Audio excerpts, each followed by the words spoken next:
Jack and the Beanstalk. Once upon a time, there lived a poor widow who had an only son named Jack. She was very poor because times had been hard and Jack was too young to work. Almost all the furniture in their little cottage had been sold to buy food, until at last there was nothing left worth selling. Only their cow, who was called Milky White, remained, and she produced milk every morning, which they took to the market and sold. But one day, Milky White could no longer produce milk, and then things looked very bad indeed. "Never mind, Mother," said Jack. "We must sell Milky White. Leave it with me to make a good bargain." And away he went to the market with his cow. On his way to the market, Jack met an old man. "Good morning, young child," said the old man. "Good morning, sir," said Jack. "And where are you going?" said the old man. "I am going to the market to sell this cow," said Jack. "It's lucky I met you then.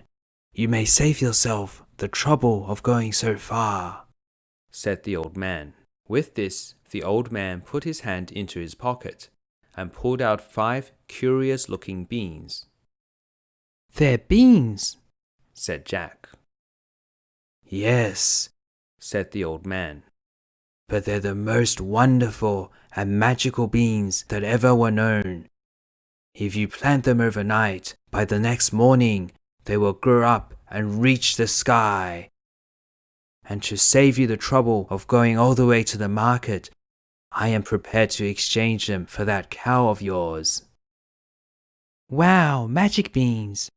Okay, I'll give you my cow for them," said Jack, who was so delighted with the bargain that he had made that he ran all the way home to tell his mother how lucky he had been. But oh, how disappointed the poor widow was, and she was so angry that she threw the beans out of the window into the garden. "Go to your room now and don't get out," she said, and poor little Jack went to bed without any dinner. When he woke up the next morning, the room was almost dark, and Jack jumped out of bed and ran to the window to see what was the matter. The sun was shining brightly outside, but from the ground right up beside his window, there was growing a giant beanstalk, which stretched up and up as far as he could see, way into the sky. "I just want to see where this beanstalk leads to," thought Jack, and with that, he stepped out of the window onto the beanstalk and began to climb upwards. He climbed up and up, and up and up, until, after a time, his mother's cottage looked like a mere speck below. And at last the stalk ended, and he found himself in a new and beautiful kingdom in the sky. A little way off, there was a great castle with a broad road leading straight up to the front gate. As Jack approached the castle, he saw a giant lady standing at the door. She was the wife of the giant who lived in the castle.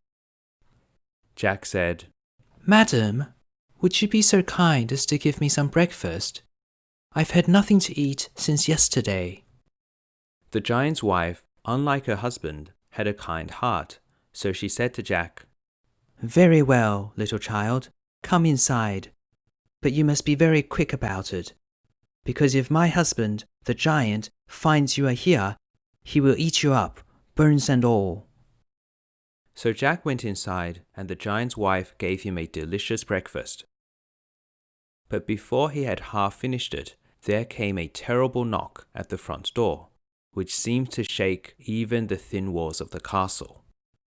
Realizing that it was her husband, the giant's wife quickly hid Jack inside a giant kettle. The next thing that Jack could hear was the giant's loud roars. "I smell the blood of a human child. Be he alive or be he dead, I'll grind his bones to make my bread," shouted the giant. "It's a human child, I'm sure it is," said the giant. "Where is he? I'll have him for my breakfast." "Nonsense," said the giant's wife. You must be mistaken. Just eat your breakfast. When the giant had finished his breakfast, he said, Bring me my goose. and the giant's wife went out and brought in a goose, which she placed on the table. Now lay eggs, said the giant, and the goose at once laid a golden egg. And again, said the giant a second time, and the goose laid another golden egg. And again, said the giant a third time, and the goose laid a third golden egg.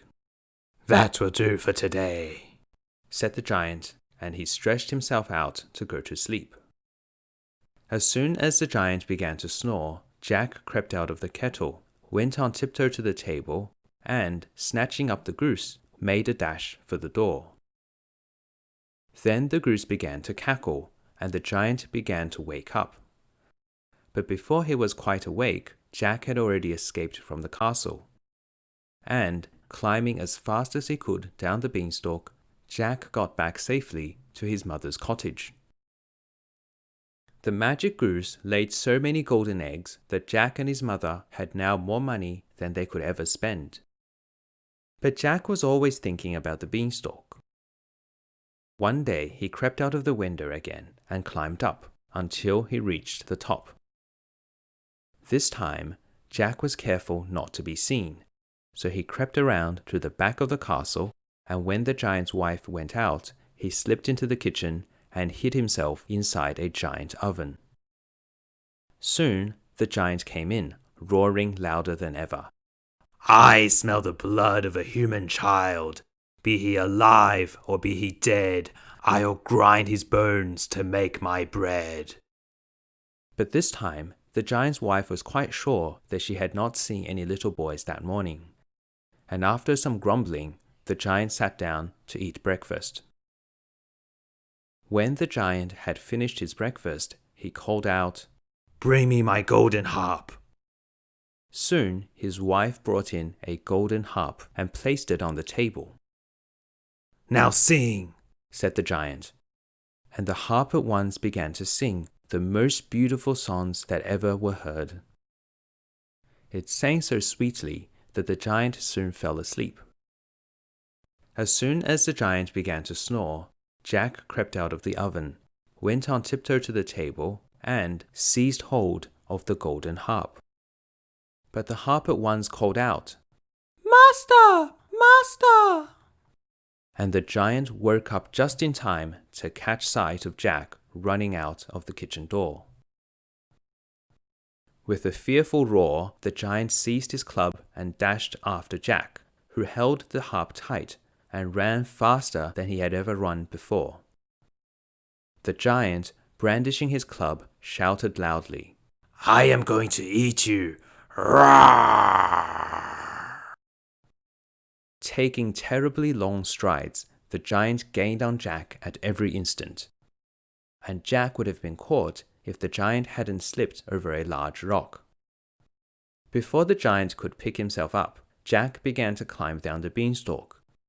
And by the time the giant arrived at the edge, Jack was already halfway to the cottage.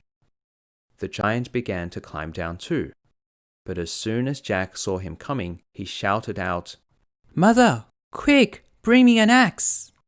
And his mother rushed out with a large axe.